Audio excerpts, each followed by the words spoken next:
two psychiatrists rapping about our lives and work. This podcast is not intended to be medical advice. Any stories we use have been altered to protect identities and sensitive information. This is intended for entertainment purposes only. You know it! Ow! Hey, C. Hey, T. Welcome to the Good Strings podcast, It's good to be here. where we're going to talk about my life, your life, And everything in between. and something in between is throughout our process of making this podcast. You know, we're physicians, we're not computer scientists, we're not engineers. So we came up with several ideas, right, for like our introduction, like how we're going to make this fun for people. So what did you think, T? I thought, we could just make up our own jingle. Like, most podcasts out there and news programs, they have cool music. They have things that you listen to. It's catchy. I thought we could make that, right? I like to dabble a little bit in singing in my shower. So I will say T is musically inclined, and I want you guys to hear this beautiful jingle she came up with. Again. It's beautiful. Going way too far. Okay. This is the jingle. Ready?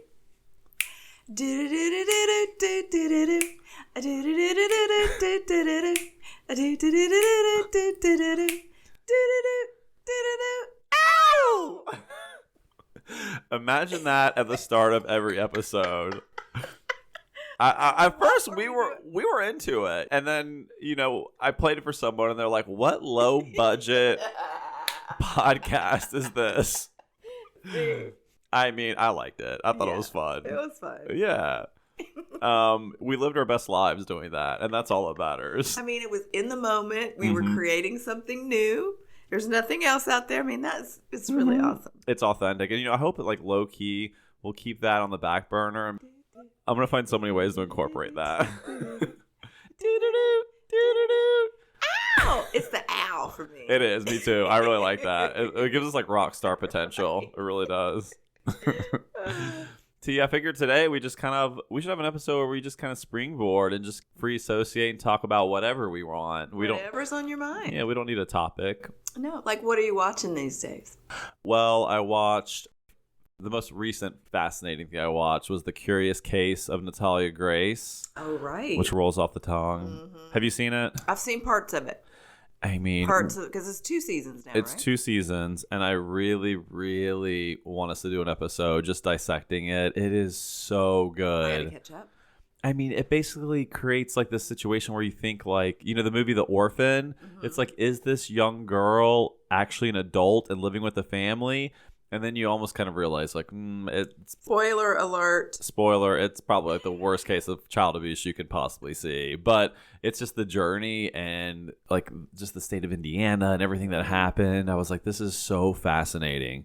So I'm hoping at some point we can start talking about episodes and shows and kind of dissect them from our perspective of things. Yeah. I love watching different shows, movies, but really series. And I've been looking at a few documentaries, different series, from medical cases to law enforcement cases or, investigations, detective work. And even some philosophical or kind of cosmology. Is that a thing? Cosmetology? You do hair? That's not right. Cosmologists, like there was this one thing I saw about infinity, and they were, different mathematicians and scientists were talking about infinity. Like Neil deGrasse Tyson kind of stuff? Yes. Okay. It wasn't on this particular episode. Gotcha. But, just sort of like thinking about there are bigger things out there than us. So I'm always interested in what people are listening to and reading and things like that. Easy question for you, T, is with the universe ever expanding, do you think there's anything at the end of the universe? Does it ever stop? So according to this particular thing I was reading, yes. That there's kind of like a wall at the end of the universe. But then you can go through the wall. And then what? There's another wall. And then you can keep going. So it keeps going forever, but there is a finite end to it. And the other way they said to think about it was like, and I'm overly simplifying this. Yeah. Watch the show. No, but it's still interesting. I like this. It's kind of like if you were an ant and you were on top of the earth and you looked for as far as you could, you might think that the earth was infinite, right? Yeah. But really, if you just keep walking, it feels like it's infinite, but you're just going in a circle. So then they talked about what a circle was in relation to infinity, and kind of how, if you think about some of the equations that you can do, infinite, if you... I'm just going to...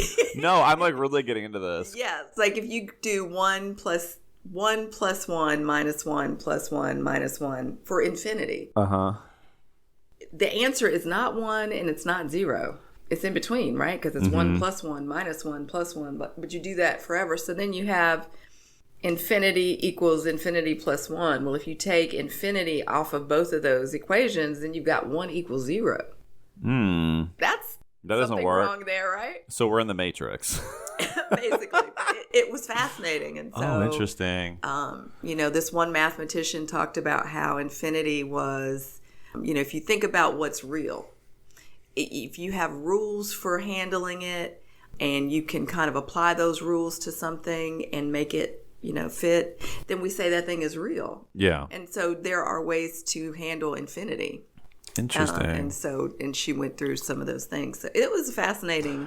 That's very fascinating. It's so hard to extrapolate, and abstract in your mind is kind of just like the infinite nature of the universe. Yeah, and what exactly is it? Like where it's hard to fathom. Like there's no beginning or end to it. Yeah. So if there's any physicist out there, astrophysicist that just wants to educate us, feel free to reach us on Instagram. Talk to us about infinity. Yes, we're fascinated. We'll put you on the podcast.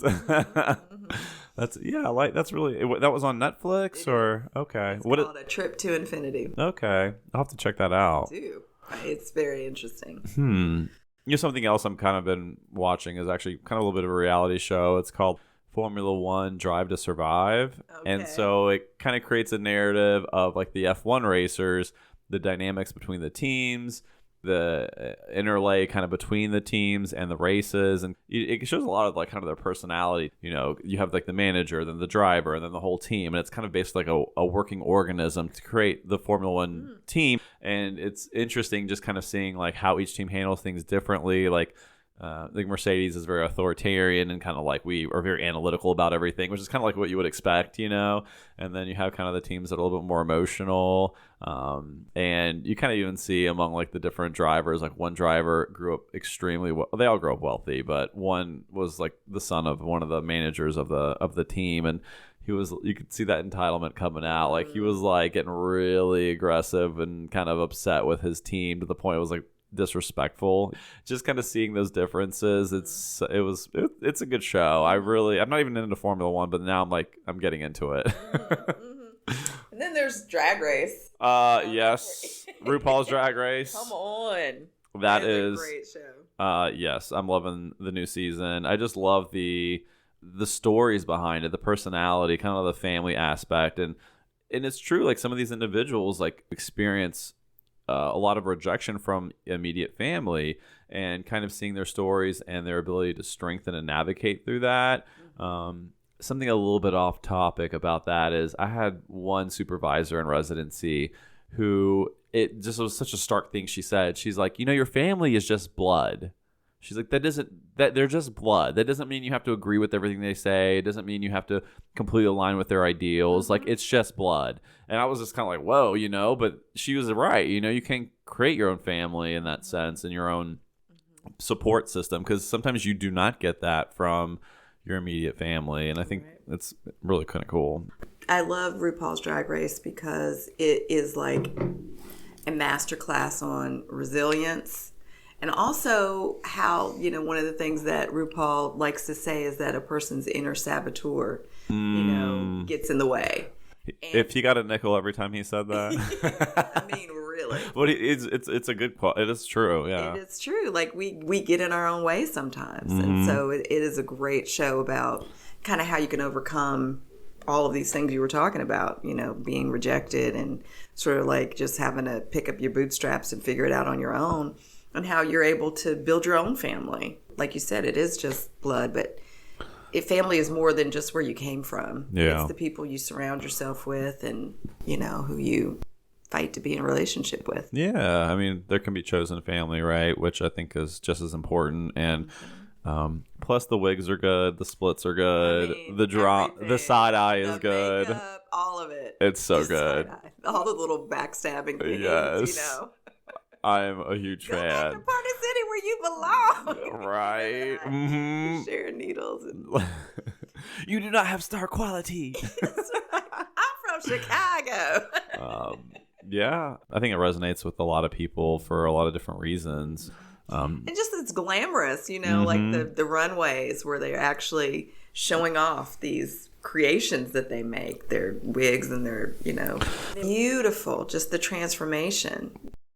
I mean, and some of it is made by them with a low budget. It's really impressive. And not just that, but just the representation. I mean, kids growing up now have like the LGBT community is like right there. I mean, growing up like in the early 2000s, all you hear is like, that's gay. And like and it was much more like, one kid had the guts to be out in high school. And now it's just such a different experience. And there's a lot more acceptance and for the better. Always. Yeah. T's like kind of moving on from shows, just sort of thinking, you're from your perspective of treating patients, do you feel that there's certain qualities, let's start with kids. Do you feel like, is there a significant change in either, I don't want to say demeanor of kids, but do you feel like with the internet generation that it's kind of changed the kids' sort of openness or ability to sort of engage in treatment? Does that make sense? Like do they seem like they're more closed off or more open when you discuss things with them? I feel like it depends on. So first of all, I didn't really see a lot of kids when I first started working. Okay. And I don't really remember interacting too much with kids, but I definitely feel like and I can only speak from my own personal observations or experiences or opinions, but I feel like kids today are way more expressive than they were back in the day. Interesting. I think maybe partly because there are more psychiatric services available and talked about. Like there's more awareness about mental health than it was maybe back in my time growing up. I didn't know anything about therapy or, barely knew about DSS back in the day. But these kids today, they know all about DSS. Yeah. They know all about, mental health things. And some kids want to have that mental health rep, and some kids do not. I think there's a little bit of ebb and flow I've noticed even in the past few years. There's times where I have like almost like groups of kids come in that have researched different mental health hospitals. And they're like, I want to go to this hospital for this reason. And it's almost like these are kids. It's like in. Yeah. And it's like, why do you want to go to a mental health hospital? Like, what do you expect to accomplish from that? This is not necessarily right now, but there's almost like a sense of credibility they would get with their friend group. And then I would see other groups of kids where some kid was actually bullied because they engaged in self-harm or they had a mental health diagnosis. And so they had almost the opposite experience. And it's just interesting from like our perspective of just seeing the difference dynamic among kids from that perspective. Because like it's so different, I think, even in probably locations and just even in different times, like even short time spans, there can be fluctuations in that. I mean, I definitely feel like self-harm, at least, I don't know that it is more prevalent than it would have been back in the 60s or 70s, but it definitely is more talked about and more almost glorified, like you were saying, in some circles. There's more self-harm going on, I feel like, at least we're hearing about it more. Maybe it's the same amount of people doing it, but I think not. Self-harm for me, I've gotten a lot more comfortable speaking with parents and like kind of navigating self-harm because it is so complex. It is more of a maladaptive coping mechanism. It's a sense of sometimes release, they say, or if they're really upset in the moment about something, it's how they attempt to release that energy, and it's harmful, right? It causes physical harm to their body. And it's not a very mature, even for a young person, a very mature coping strategy. But the thing is then sometimes parents are concerned it's a suicide attempt, and they're like, we don't want them to do that anymore. And the thing is, once that pattern begins, like it can be helped with therapy and getting them in quickly. But if a pattern's established, it can be a little bit harder to navigate. And there's a lot of strategies which we can go into or not, but there's like many things I tell parents. And then the other component is, parents get really, really worried about it. They're like, this is something I'm visibly seeing. And so something parents don't realize is like, there's also that component of like, I don't necessarily say attention, but it's like, you now see that I'm hurting. And so it's like sort of a way for them to garner that realization and attention even. So there can be two sides of it. It's like a component of soothing that's like really unhealthy, and then there's a component where you're going to get that sort of attention from parents, and it's kind of the combination that can make it hard to deal with. And just educating people about all these things that you're talking about. Self-harm, there's so many different reasons that people say. I've heard everything from it's I was going through so much trauma, it was the only way that I could come back to myself, or I'm disconnected because of what I'm doing with this person, and it's like the thing that makes me like, it's almost like a punishment. They feel like they're such a bad person, whatever they're doing, that they cut to punish themselves or to feel something or to get connected back to what they've dissociated, so they had to cut themselves to bring themselves back, but not that they wanted to die. That's what we're always trying to sort out. Is it a coping skill, or is this an attempt? But of course, you see these scars on your child. It can be very freak out. Yeah, it's concerning. But then trying to help the child explain to the parent, explain to themselves why they're doing these things. I think that's something we do. Yeah. Don't you love how we went from talking about RuPaul's Drag Race to self-harm? Welcome to mental health. But I think that it's a very deep topic. Maybe at some point we can do a whole episode on like coping strategies and self-harm. I mean, we really could talk about that a lot. Meditation, like we were talking about. Yeah. Maybe doing an episode on meditation. Yeah. Shout out for someone in particular I'm thinking of. But yeah, we can definitely do that. I remember that. T, kind of moving on from maybe that topic, for you, do you have a certain kind of disorder that you just personally enjoy treating, or you get more fulfillment from treating? I love bipolar disorder. I love the presentation, how, very over the top it is. The rapid speech, all of it. I love to hear the ideas. These folks are usually very intelligent. They have all these creative ideas. They have all of these. They just are going too fast. Yeah. Burn out. Yeah, they're just going. They're going way too fast. 100 miles an hour. And because we have such good medicines for bipolar disorder, so it's something that we can treat and see a difference, right away. So I love seeing folks with. What about you? Well, before I move on from that, I'm trying to think of like a kind of with mania. I mean, you see individuals that can really turn their lives upside down. I mean, they go from full functioning job, they hit a manic episode, they buy 3-4 cars. You're talking to them, they're so grandiose, and they're like, I'm a business owner, I'm doing this, I'm writing a book, I'm like starting a website, and president of the PTA. Yeah, but really they're getting nothing accomplished at all. It's like just they're all over the place. That can be like really interesting, I think, to see. And then it can be really just the delusions too that they might come up with. That they are, like you said, the president of the bank. Yeah. And, they're not even working at the bank. Or some record company or some, I am president of Bolivia. I have 4 wives and I have 28 children, and this is what I do. I have 3 jets and I have $38,000 in my trunk of my car. One guy told me he was like running a cartel. I was like, buddy, if you're running a cartel, I was like, more power to you, but I don't really know about that. There was one patient that told us that he had $48,000 or something in his trunk, and he was established bipolar 1. And he had all of these, he'd bought a couple houses, he had a couple vehicles.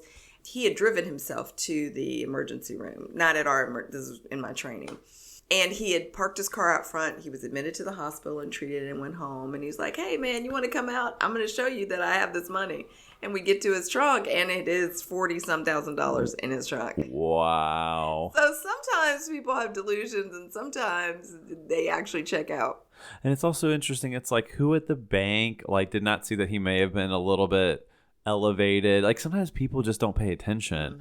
Kind of similar. I had a guy who bought a Lincoln dealership. He purchased like a Lincoln Navigator, and I'm like, what scumbag at the car dealership like pushed this through? Because like it was very obvious he had something going on. It's just like, come on. Welcome to America. Or I guess. Capitalism.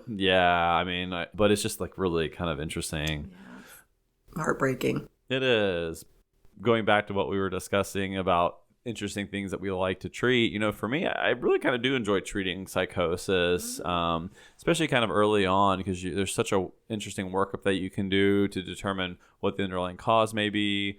A lot of medical things that you look for. I mean, now we found things like NMDA receptors and many different autoimmune things that may contribute, and so I really kind of enjoy that aspect of things, the critical thinking component of that, and maybe making a huge difference. Like I have had not many, but I have a few cases of NMDA that ended up being the case. And I mean, if you don't look for it, you don't find it. It's one of the reasons why I remember when we used to do consult liaison work. So consult liaison psychiatry is when you actually work in a medical setting and you help with medically hospitalized patients. You give them consultation if they've got a psychiatric symptom or component in their presentation. So somebody comes in and they're being admitted for diabetes, but during their treatment they start to hallucinate. Then they might ask one of us consultants to come see them. So I would see these people, they'd have medical issues going on, and then it would be like we were trying to figure out what could be causing these psychiatric symptoms. And sometimes they were acute. These are people who never had psychiatric symptoms before, and now they're suddenly, Yeah. And then there are some people that they have chronic psychiatric disorders too, but then they also have these medical issues that come up. And so what do you do when you have to take somebody off their medicine because they've got this medical condition? So yeah, interesting things would come up there. Did you like consult liaison? I liked it a lot. There was one aspect of it. I just did not like capacity screenings. Determining if someone has medical decision-making capacity in an inpatient setting. A lot of times it would just sort of be like if the inpatient teams didn't want to deal with it, or if it was, sometimes you would get an interesting case. But I was just like, I don't know why, for me it was like pulling teeth. I did not really enjoy that. So that's like the one thing that kind of kept me away from consult liaison or CL. But yeah, no, I didn't. Overall, it's like very stimulating, and it's enjoyable because you see a lot of more of the medically induced things. Even have a friend who's a rheumatologist, and he was telling me like which antibodies to check if someone has lupus to be more likely to cause like a neurological form of lupus that may impact psychosis. So it's just really kind of interesting. Lupus is just an interesting disorder in general. Yeah, it causes so many things, like the real chameleon. Yeah, it's the great imitator. Yeah. T, for you also, just thinking like if you could have like kind of your perfect practice style, as in like if you could work anywhere, not worry about anything, like what would be kind of the Caribbean? What would be ideal? The Caribbean? Just in the Caribbean? Just anywhere in the Caribbean. On a beach? Well, the beach is like, therapy on the beach. Okay, so you're on the Caribbean. I'm in the Caribbean. Are you on the sand or are you on the island somewhere? Sand on the island, yeah. Okay. Are you going to have like a little hut? Probably several. Okay, several huts. Like wellness areas. I like it. So places where you can come and meditate. Bring your mat and you can sit out on the beach and meditate. You can watch this beautiful waterfall or fountain or something, or whirlpool, where you can see these beautiful nature landscapes. I feel like there's going to be some psilocybin and some DMT. Now see, you got to tell my business like that. No, but yeah, I mean, maybe there is a little psychedelic hut. Okay, there's one of the huts. One of the huts down there, and you can get in there and find out who you. Hope you have a way to talk to your ancestors. Seclude that hut a little bit, yeah. Okay, so do you have a favorite Caribbean island? The most beautiful water I ever saw was off the coast of Antigua and Barbuda. Oh, these little sister islands. I mean, it was like sitting in a bathtub. There were no waves. You just sat there. Water was so warm. It was this pale green. It just was beautiful. So that's my favorite water. Oh, yeah, okay. It's a gorgeous island. I believe Jamaica is the only Caribbean island that I've been to, and I really liked it. But I was surprised because it is a very conservative island. So you can open up certain dating apps and no one's on them. Oh, see? We had a whole different experience. So I'm going to leave that alone. That's all I'm going to say about that. What about you? Do you have a spot you want to... I'm really... If I can just open it up to anywhere, I'm thinking I'm going to have a mental health yacht in the Mediterranean, and I'm gonna have an office at the top, okay, and in the lower levels we will have ECT and TMS.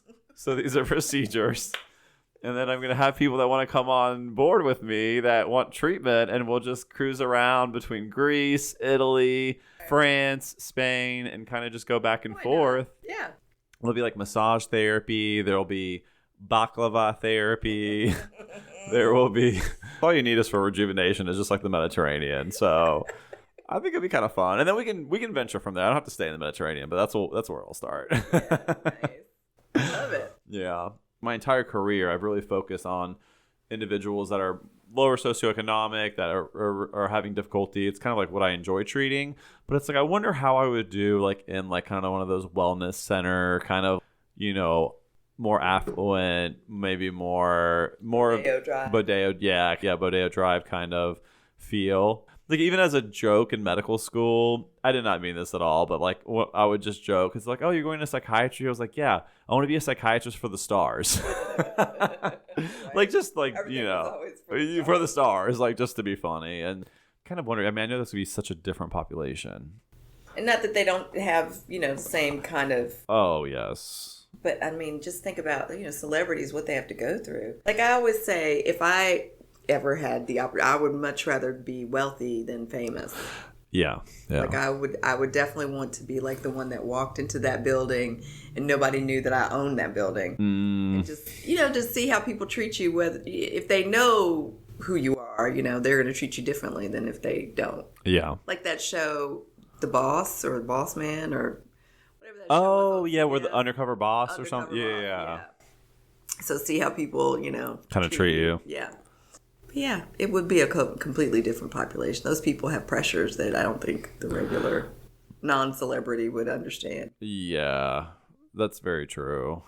I think the child actor that then goes into adulthood in Hollywood, what they went through as a child and but that still like could be trauma. Right? So then we might see somebody, a non-celebrity. Mm-hmm. The non-celebrity went through, some kind of childhood trauma or abuse.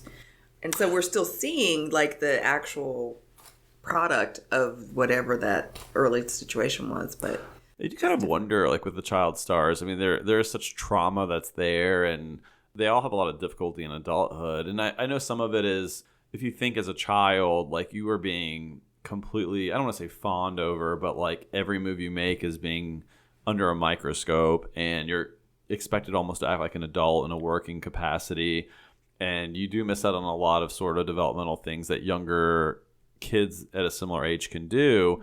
And it does seem like when someone becomes a celebrity, to some degree they almost remain at that chronological age when celebrity status hits. I mean, there's exceptions to this, but I mean, you look at a lot of celebrities, it's almost like when they were famous is kind of what age they are, or they became extremely famous is the age that they're kind of stuck at. And I wonder if it's just because they become so isolated from society at that point, or, what stunts that growth in a sense. I mean, I think that the people who are, but then you look at people like Shirley Temple. Yeah. Who she is. Mm-hmm. Jimbo.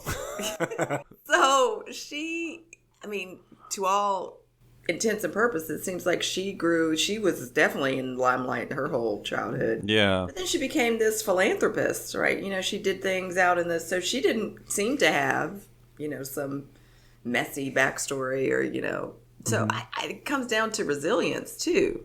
Like there are probably plenty of people that did some child acting that did just fine. Yeah. But the ones we hear about are the ones that kind of struggle. Yeah. Messy, It's interesting. Yeah, it does seem to be like, I mean, it's, we were talking about like, where are they now? We were looking at some musicians and kind of wondering like, what was her name? Not that quick. not in vogue. Torn. Oh, Natalie Imbruglia. Yeah. Like, where is she now? Did she hit a wall with her, fame? Maybe she just went into producing or something. Like, she's just not performing anymore. But you always wonder, like, what happened to these people that had so much talent? Yeah, just a little less in the ethos. Maybe she made her money on that hit, and she's no longer torn. Right. She's like, I'm chilling. I'm fixed. I'm amended. Okay, that's my new song. I'm amended. Amended. Coming out in 2025. But yeah, I mean, yeah, that is interesting. It's something that I would like to do some research on that and see if there were like I'm sure there's some psychologists or mental health providers that have done some kind of analysis of that. Do you think it's like society wants people to fall? They do. I mean, we definitely build people up in the society and then tear them down. And then we build them up again. It's just completely unrealistic expectations of these people. These are humans. These are just regular people. They have a talent in something. They're pretty to look at, or they're funny to look at, or they're, they can sing like the Dickens. And then as soon as they do something that is not in your, whatever your judgment of them is right. Yeah, we're torn down. And, I think that's true. Like a lot of these individuals that have a talent, we really kind of treat them like they're some superior being. They're held to a lot higher standard. And I think you're right that they are really focused on that one talent. It's not like they have really been traversed through the whole, humanity. Like they don't have sometimes such a well-rounded education. And so that's got to be tough for them to sort of keep up that perception. You know what would help us maybe clear it up? Is if we could talk to a few celebrities. Like Britney. Well, Michelle Obama. Yeah, totally. I mean, I think they'd be down. Oh my God. Totally there. They're ready. I mean, they're not doing anything else. No, not at all. Surely they can put a step, pencil us in. Yeah, like next Thursday, they got us. But I do think in some sense with celebrities, even for them, like they work towards this passion. They become super affluent. They're known by everyone. They're seen as like the top. And I'm sure when they get up there, it's got to be super lonely. Like you may come to the realization that like there's not much more than this. Like the world is only so big. There's only so much that humanity can offer when you have unlimited resources. And that would be depressing in a sense because there's really not much else to strive for. Then you also don't know who to trust because are the people that are coming around your circle now just want your fame and to ride your coattails? Or are they really there for you? Mm-hmm. So there's probably always constantly trying to juggle. Is this somebody I really need to put in my inner circle or not? Remember that video or that documentary on Michael Jackson and how lonely he looked when he was looking out over these crowds? I know. So he was beloved by so many everyone. People, but who was he really at his core? And who was really in his corner? I know his case is really interesting because people are really only alive when they're on the stage or when they're getting that accolade from somebody. Because you speak of someone stuck at a point when he became famous, like Michael Jackson was as childlike as you could get. Yeah. It's like he could not progress past that. And I mean, you saw it, I mean, Neverland, the way he lived, even the friendships that he made and who he related to. I mean, it was just really, really bizarre. Mm-hmm. I mean, no one else has really lived a life like that, Right. And he was truly talented. Oh, truly special. Obviously one of the best. That's not even a question. Yeah. He was kind of stuck in between that, right? I mean, like he felt alive, like you said, when he was performing and kind of fulfilling that role, but then there was really no room for growth, it seems like, because you really are isolated. Stunted, So maybe that's a good thing about being, not famous, is you can. I mean, you still have stunted emotional growth. But not on the scale that we see with some of the celebrities. That's true. You don't have as far to fall. No. Or no one to see it. Nobody cares. Except for us on this podcast right now. But no, it's interesting just combo. We just wanted to talk today and just talk about whatever we wanted. So I hope it was at least enjoyable. Yes. We have a lot of big thoughts. A lot of big dreams. A lot of big dreams. And nothing is bigger than having Britney. Jean Spears on the show. BGS. All right, we'll see you guys next week. Bye.